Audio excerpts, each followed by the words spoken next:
Ava Carter's breath was steady as she moved through the quiet streets of Willow Creek Estates. The crisp morning air filled her lungs, the rhythmic sound of her sneakers tapping against the pavement, calming her nerves. She loved this time of day, the sun barely rising, the world still half asleep.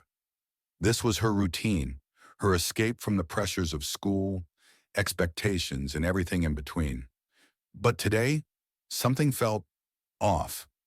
As she rounded the cul-de-sac near the gated community's entrance, she spotted a black SUV idling near the sidewalk. Its engine hummed softly, almost like it was waiting for something. Ava frowned but kept jogging, brushing off the unease creeping up her spine. She had run this route for months. There was nothing to be afraid of. Until the red and blue lights flashed. Ava skidded to a halt, her heart slamming against her ribs. She hadn't done anything wrong. Why were the cops here? Hands where I can see them. The voice was deep, authoritative.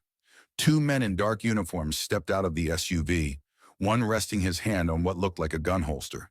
The other gripped a pair of handcuffs, his gaze locked onto Ava like she was some kind of threat. She hesitated, her pulse thundering in her ears. What? I'm just jogging? Don't move, the first man barked. We've had complaints about trespassing in this area. Ava blinked in shock. Trespassing? I live here. The second man, stockier with a thick mustache, snorted. Not according to our records. You don't belong in this neighborhood. A cold wave of realization crashed over her. She knew exactly what this was. Racial profiling.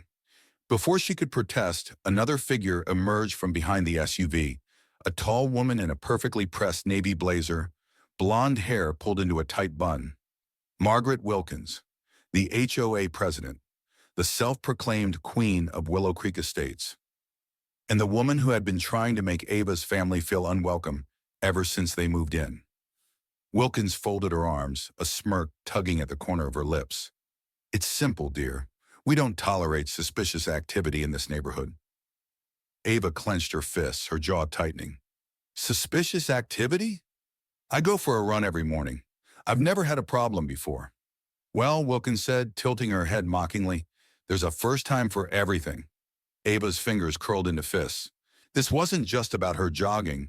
This was about her skin, her family, her existence in a place people like Wilkins thought she didn't belong. This is illegal, Ava said, forcing her voice to stay steady.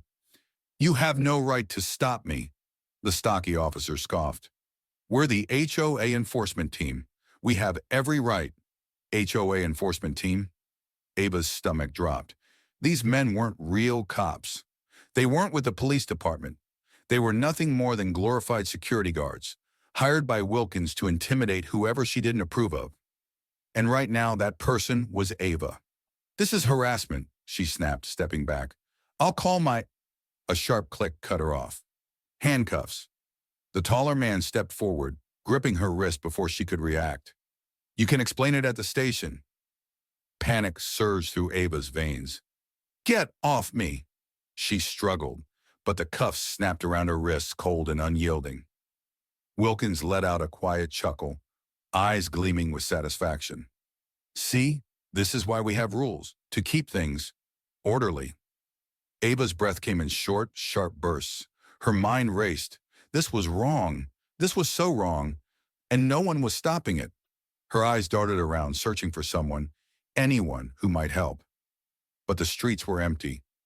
The neighbors' windows were shut. No one was coming. She gritted her teeth, refusing to let them see her cry, refusing to give Wilkins the satisfaction of her fear. Instead, she lifted her chin, locked eyes with the HOA president, and spoke with quiet defiance. You have no idea who my father is. For the first time, Wilkins' smirk faltered. But before she could respond, the fake officer shoved Ava toward the SUV, forcing her inside. The door slammed shut, sealing her fate. As the vehicle pulled away, her heartbeat pounded like a war drum. This wasn't over. Not even close.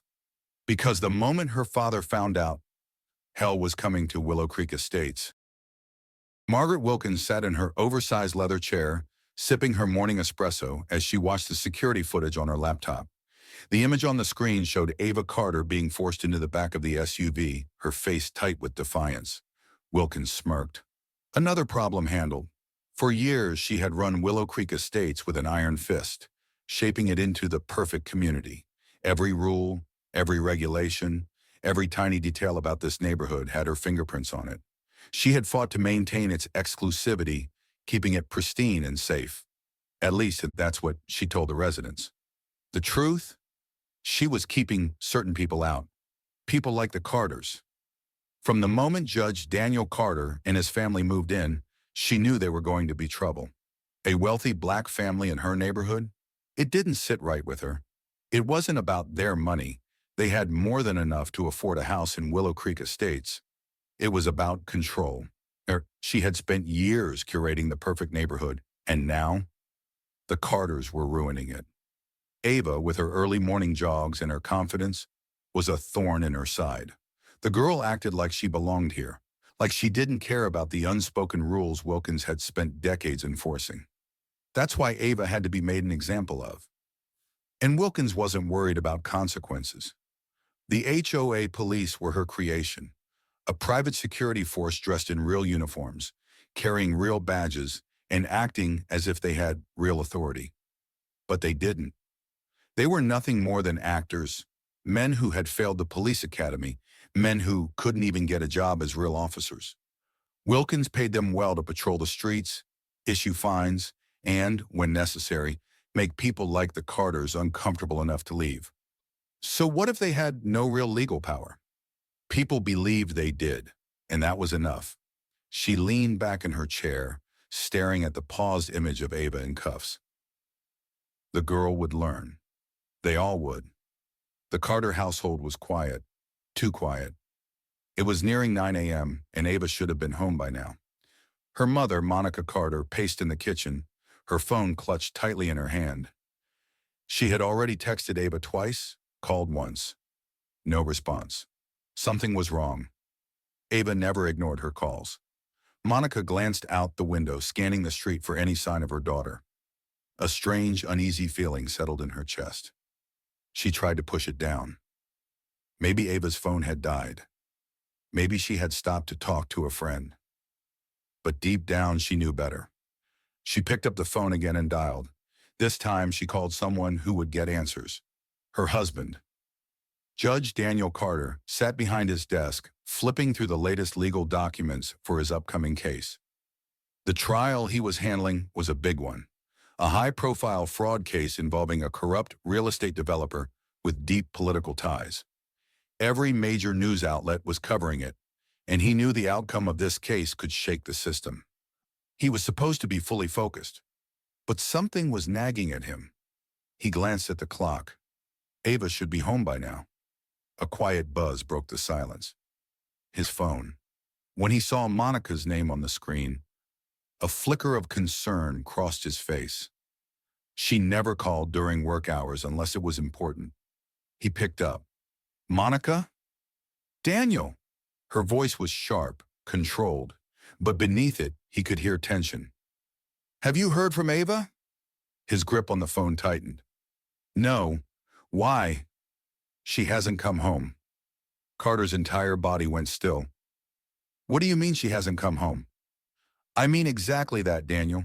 Monica's voice wavered slightly. She went out for her jog hours ago. She's not answering her phone. Something's wrong. Carter stood, his mind already racing. Ava was responsible. She always checked in. If she wasn't home, if she wasn't answering, something was very wrong.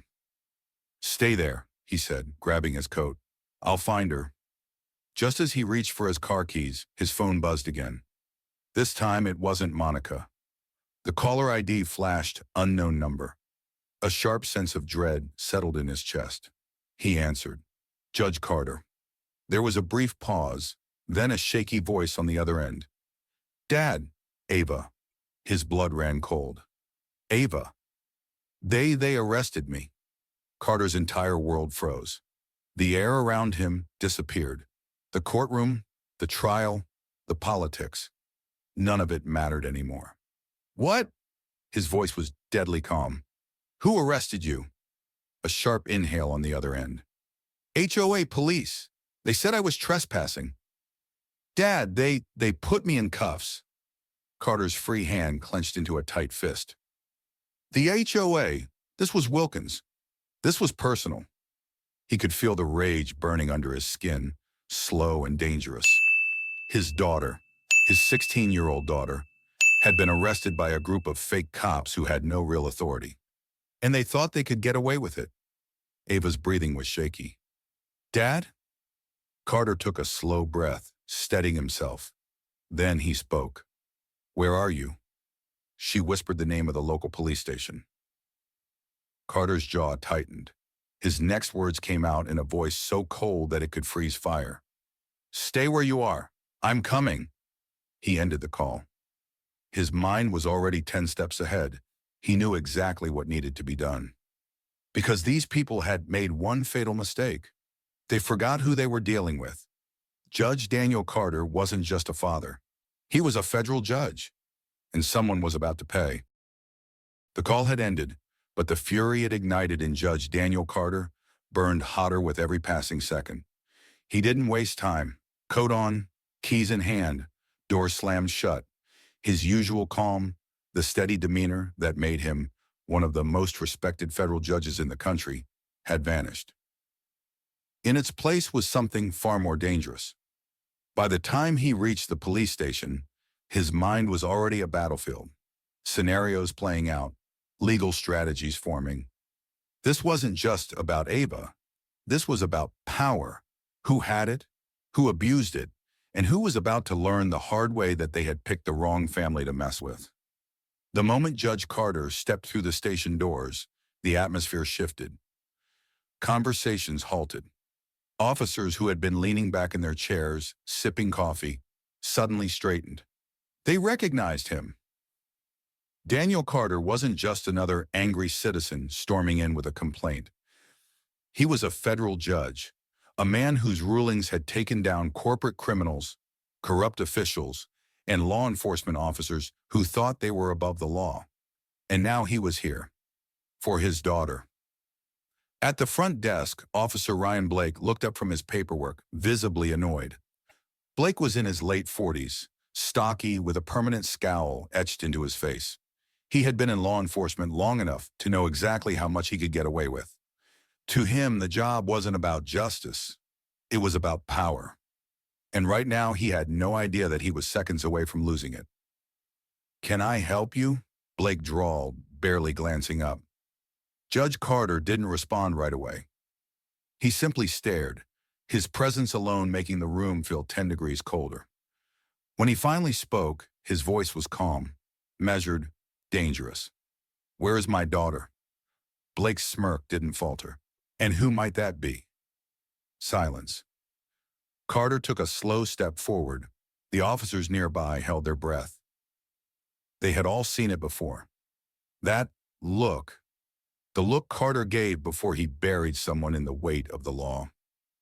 Carter's eyes never left Blake. Ava Carter, 16 years old, arrested this morning by... He leaned in slightly, voice dropping into something lethal. Fake police officers working for an HOA. Blake shifted in his seat, but his smirk remained. "Sir, I'm not sure what you've been told, but..." Carter didn't let him finish. "Show me the law." Blake blinked. "Excuse me?" Carter tilted his head as if explaining something to a particularly slow student. "Show me the law that allows a homeowners association to arrest a citizen." The room went silent. Blake's mouth opened, then closed. He flicked a glance at the younger officers nearby, but none of them moved. No one was coming to save him. Because they all knew the truth, there was no law. HOAs had no legal authority to conduct arrests. And Judge Daniel Carter was about to make sure that everyone in this station understood that. Blake forced a chuckle, trying to keep up his act. "Listen, Judge Carter, this is just a misunderstanding. We got a call from the HOA and a false report." Carter cut him off again. His voice was still calm, but now it carried something else. Finality, like the sound of a gavel striking a bench. Blake swallowed. Sir, Carter took another step forward, his towering presence making the older officer shrink back in his chair. Let me tell you exactly what's going to happen. His voice was quiet, but it commanded the entire room. You're going to walk back there, uncuff my daughter, and bring her to me. Then you're going to personally explain why you illegally detained a minor based on the word of a woman who has no legal authority. Blake bristled. Now, hold on. Carter leaned down, placing both hands on the desk in front of him. The air tightened. You think I'm negotiating with you? Blake flinched. Carter's voice dropped lower, quieter, deadly. You have 1 minute to bring me my daughter. After that, I start making phone calls. Blake didn't move. So Carter kept going. First, I'll call internal affairs. Then I'll call the state attorney's office and have them audit every case you've ever touched. If I find even a single questionable arrest, you won't just lose your badge, you'll be in handcuffs yourself. A muscle in Blake's jaw twitched. And if my daughter isn't standing in front of me in 60 seconds, Carter continued, voice razor sharp, I will personally ensure that everyone in this department feels the weight of a federal lawsuit. Blake was sweating now. He glanced at the younger officers in the room. None of them moved. None of them defended him. Because they all knew the truth, Judge Carter wasn't bluffing. He was dead serious. And Blake had just made the biggest mistake of his career. The older officer gritted his teeth, then stood abruptly. I'll go get her. Carter didn't move. Didn't thank him. Didn't acknowledge the pathetic attempt at saving face. He just watched as Blake disappeared into the back of the station. And as the door swung shut, one of the younger officers muttered under his breath, Holy Shesterisk tea. The heavy metal door of the holding area groaned as it swung open. Ava Carter stepped out, rubbing her wrist where the handcuffs had been. The red marks on her skin were nothing compared to the fire burning in her chest. Her father stood a few feet away, arms crossed, his expression unreadable. But Ava knew that look. Controlled fury. Judge Daniel Carter wasn't just angry. He was calculating. Ava took a shaky breath. Dad, He raised a hand, stopping her. Are you hurt? She shook her head. Good. His voice was calm, but there was an edge to it. Because this isn't over. She swallowed, following as he turned and strode out of the police station. This wasn't just about her anymore. This was about justice. The moment they got home, Carter went straight to his study. He didn't sit, didn't stop moving. Instead, he pulled up his laptop, accessing public records, legal complaints, and HOA filings. And what he found was sickening. HOA violations, legal loopholes, and hundreds of documented complaints. But then, something worse. A pattern. Families of color fined at rates 5 times higher than white residents. Black homeowners mysteriously denied approvals for home improvements. Security concerns always raised against teenagers of color. Multiple lawsuits settled quietly, every single one connected to Margaret Wilkins. Carter leaned back, exhaling sharply. This wasn't just racial profiling.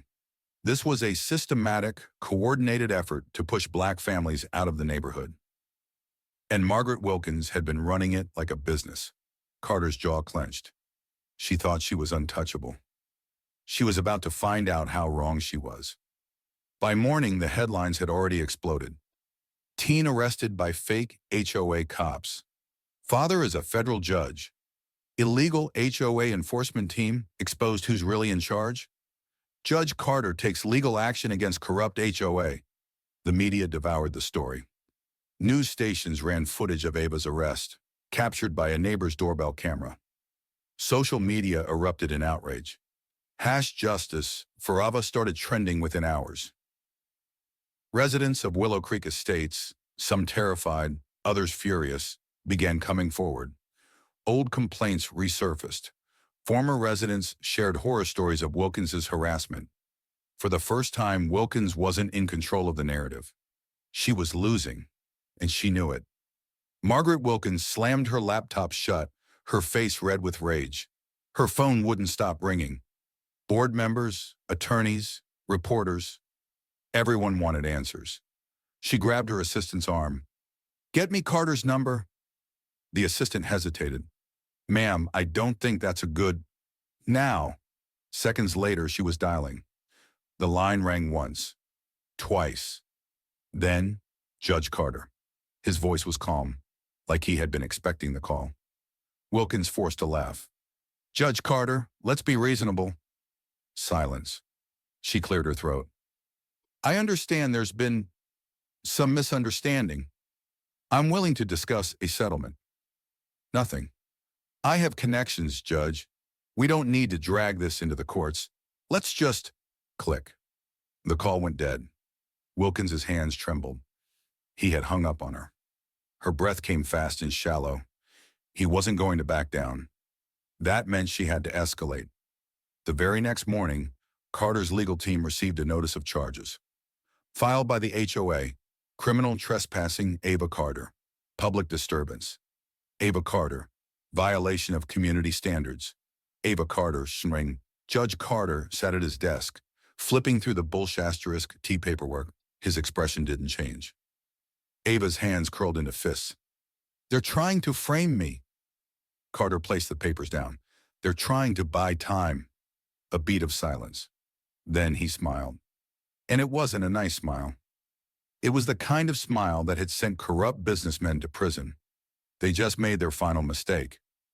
That night, a black SUV idled outside the Carter house. Ava saw it first. Then a single envelope, taped to their front door.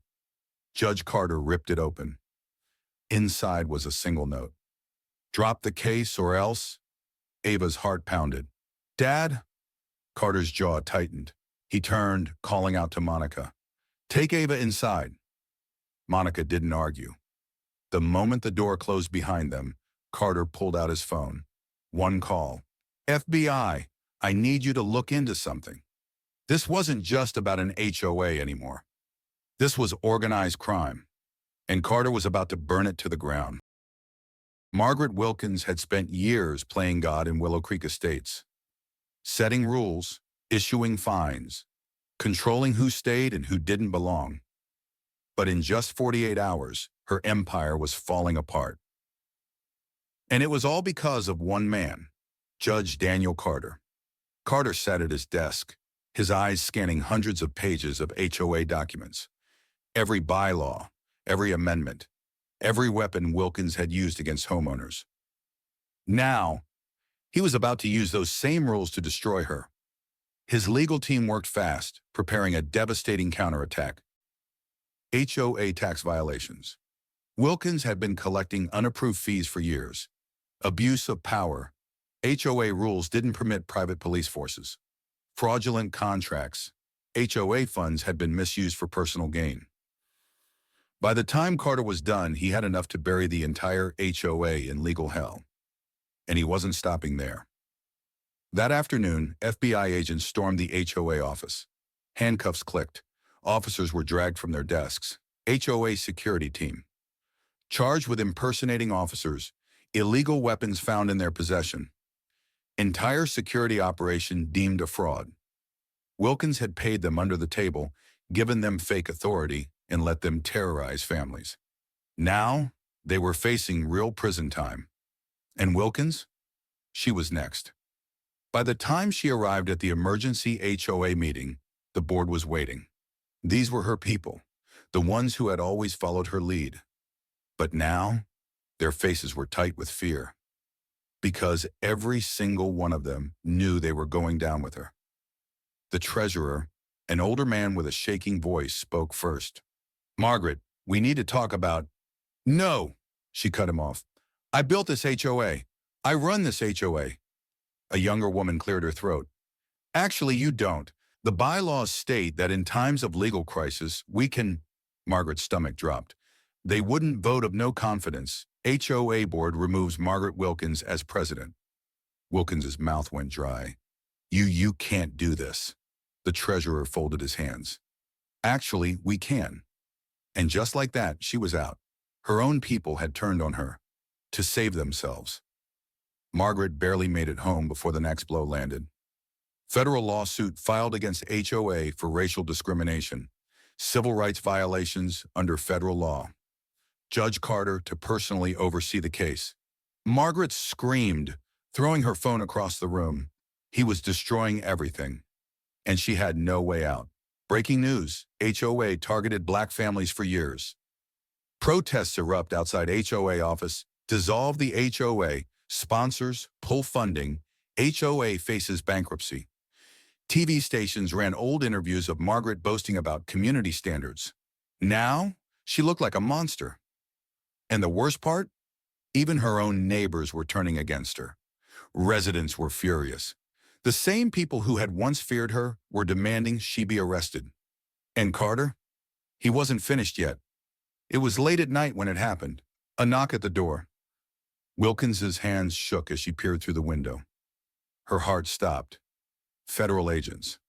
Margaret Wilkins, you are under arrest for fraud, conspiracy, and civil rights violations.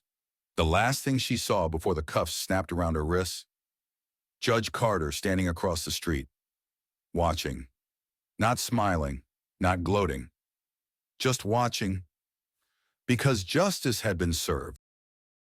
The courtroom was packed, every seat filled, every aisle lined with reporters, legal analysts, and furious residents of Willow Creek Estates. They had come to witness the final nail in Margaret Wilkins' coffin. The air was thick with tension, the quiet hum of whispers cutting through the grand hall like static. And at the center of it all, Margaret Wilkins sat at the defendant's table. Her back was unnaturally straight, but her hands, clenched so tightly in her lap that her knuckles had gone white, betrayed her. She had fought. She had spent the last month trying everything: appeals, statements, last-ditch efforts to shift the blame onto anyone else. She had begged the HOA board for legal support, only to find that they had abandoned her the moment she was no longer useful. She had watched her name get dragged through every major news outlet, had seen her house vandalized, had felt the weight of public outrage crush her. And now, all that remained was this moment, the moment where her power, her status, her life as she knew it would end.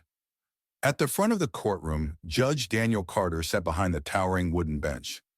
His black robe crisp, his expression unreadable.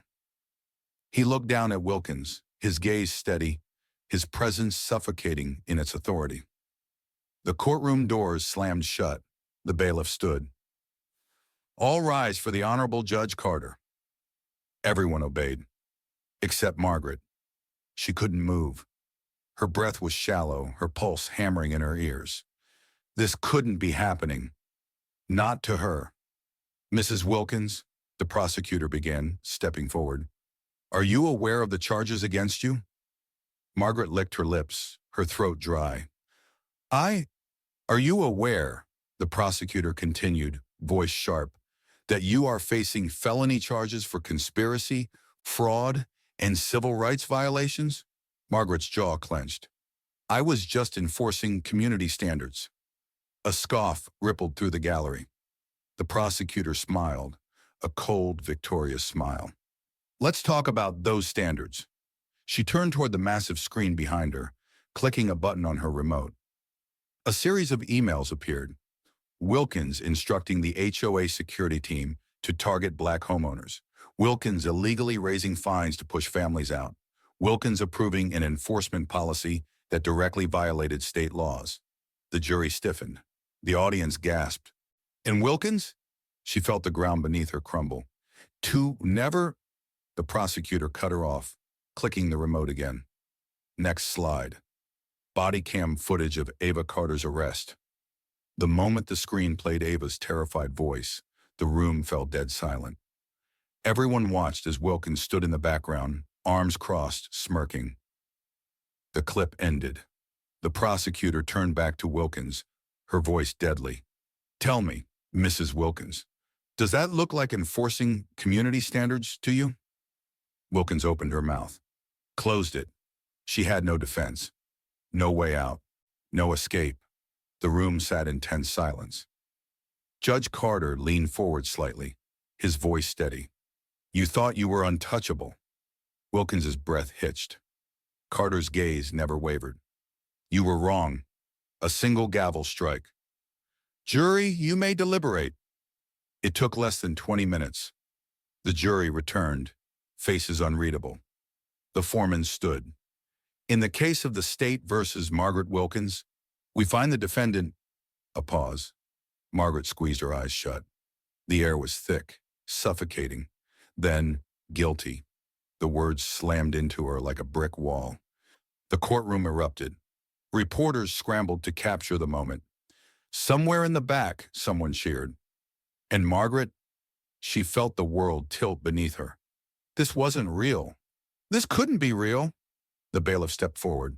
Mrs. Wilkins, please stand. She could barely feel her legs as she rose.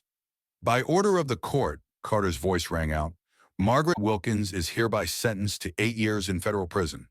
Margaret choked on air. 8 years? Carter's gaze was cold, unforgiving. She had terrorized families, destroyed lives, abused her power, and now she was going to prison. For the record, Carter said, his voice sharp as a knife, the HOA of Willow Creek Estates is officially dissolved. The final blow. Margaret's entire empire, gone. Her reign of terror, over. And for the first time in her life, she had no power left. As the bailiff stepped forward, Wilkins staggered back. This isn't fair, she shrieked. I built this neighborhood to... The handcuffs snapped shut. Click. Final. Unbreakable. Judge Carter gave her one last look. No anger. No satisfaction. Just justice. Wilkins was dragged from the courtroom. Cameras flashed. Reporters shouted. But in the end, none of it mattered. Because Margaret Wilkins was gone, and the world moved on without her. Willow Creek Estates had never felt so alive. For years, the community had lived under the iron fist of Margaret Wilkins. Every detail, every lawn, every front door color, every single aspect of life had been dictated by her.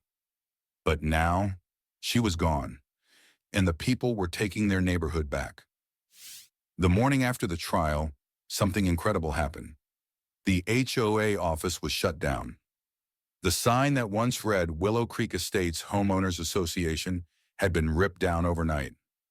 Someone had spray painted over the building in bright red letters, "No more HOA." Instead of the usual silence, the neighborhood was filled with laughter, music, and celebration. Families decorated their homes however they wanted. Children played in their front yards without fear of HOA fines. Neighbors who had once whispered behind closed doors now stood together, united. It was like the entire neighborhood had woken up from a nightmare. Because in a way, they had. Ava Carter laced up her running shoes, stepping onto the sidewalk. For the first time in weeks, she didn't feel a single ounce of fear. No flashing lights, no fake cops, no one watching her like she didn't belong. Just her, and freedom. She took a deep breath, feeling the cool morning air fill her lungs. Then she ran. Fast, free, unstoppable. Her sneakers pounded against the pavement, the wind brushing against her skin. Every step was a victory. Because this time, she wasn't just running for herself. She was running for every person who had ever been told they didn't belong. And no one, not Margaret Wilkins, not the HOA, not anyone, was ever going to stop her again. Meanwhile, Margaret Wilkins sat alone in her empty house. The luxury, the status, the power, all of it was gone. Her bank accounts? Frozen. Her home? About to be repossessed. Her name? A national disgrace. She had spent years building her perfect world. And in one trial, it had all crumbled. She turned on the TV, only to see her own mugshot staring back at her. Ex-HOA President Margaret Wilkins, sentenced to federal prison. Her hands shook. She tried to call old friends, old allies, but no one picked up. Because no one wanted to be associated with her anymore. For the first time in her life, Margaret Wilkins had no power. And nothing hurt more than that. As Ava turned the corner, she slowed to a stop. The HOA office stood before her. Empty. Dark. silent. The same building that had once dictated every aspect of life in Willow Creek Estates. How? It was nothing more than a shell. She placed her hands on her hips, taking in the sight. Then, slowly, a smirk spread across her lips. She exhaled, tilting her head slightly, and muttered just loud enough for the wind to carry it away. Guess I own the place now. Then, with a final glance, she turned and ran toward her future. Because this was only the beginning.